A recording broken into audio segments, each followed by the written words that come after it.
பரந்தூர் விமான நிலைய எதிர்ப்பு குழுவினரை தமிழக வெற்றிக் கழக தலைவர் விஜய் சந்தித்து பேச உள்ளதாக தகவல் வெளியான நிலையில் அக்கட்சியின் பொதுச் செயலாளர் புசி ஆனந்த் இன்று ஏகனாபுரத்தில் ஆய்வு செய்தார். இது பற்றிய கூடுதல் விவரங்களோடு இணைகிறார் எமது செய்தியாளர் தனராஜ். தனராஜ், வணக்கம். தற்போது அங்கு நிலவக்கூடிய களச்சூழல் என்ன விவரிங்க?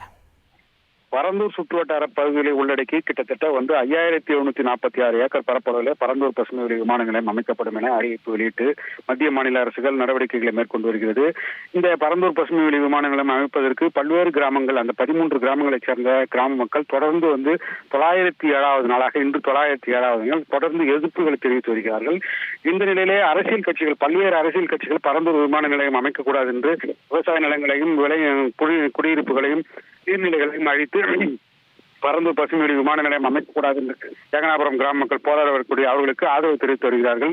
இந்த நிலையிலே இந்த புதியதாக கட்சி துவங்கிய தாவேக தலைவர் தமிழக வெற்றி கழகம் என்ற பெயரில் கட்சி துவங்கி தற்போது பரபரப்பாக பேசப்பட்டு வரக்கூடிய நடிகர் விஜய் அவர்கள் தன்னுடைய முதல் மாநாட்டிலேயே இந்த பரந்தூர் பசுமை வழி விமான நிலையத்தை மத்திய மாநில அரசுகள் கொண்டு வரக்கூடாது என விவசாயிகளுக்கு ஆதரவு தெரிவித்திருந்தார். அதனைத் தொடர்ந்து தற்போது இந்த பகுதியிலே போராட்ட களத்தில் இருக்கக்கூடிய போராட்டக்காரர்களை சந்தித்து ஆதரவு தெரிவிப்பதற்காக வரக்கூடிய 19, 20 தேதிகளிலே நாள் குறிக்கப்பட்டு அதற்கான நடவடிக்கைகள் மேற்கொள்ளப்பட்டு வருகிறது.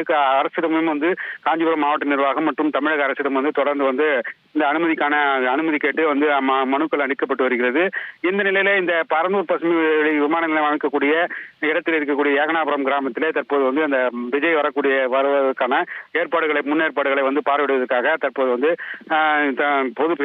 தாவேகவுடைய பொதுச் செயலாளர் புசி ஆனந்த் அவர்கள் தற்போது ஏகனாபுரம் கிராமம் அந்த பகுதியிலே ஏற்பாடுகளை பார்த்து வருகிறார். தற்போது ஆய்வு செய்து வருகிறார். இந்த நிலையிலே அந்த பகுதியில் இருக்கின்ற பரபரப்பு தற்போது அதிகரித்திருக்கிறது. வரக்கூடிய தினங்களிலே தொடர்ந்து போராட்ட களத்திலே விஜய் இங்கு கலந்து கொள்வார் என எதிர்பார்ப்பு நிலவி வருகிறது. இது தற்போது நிகழ்வாக இருக்கிறது. தகவல்களுக்கு நன்றி தனராஜ்.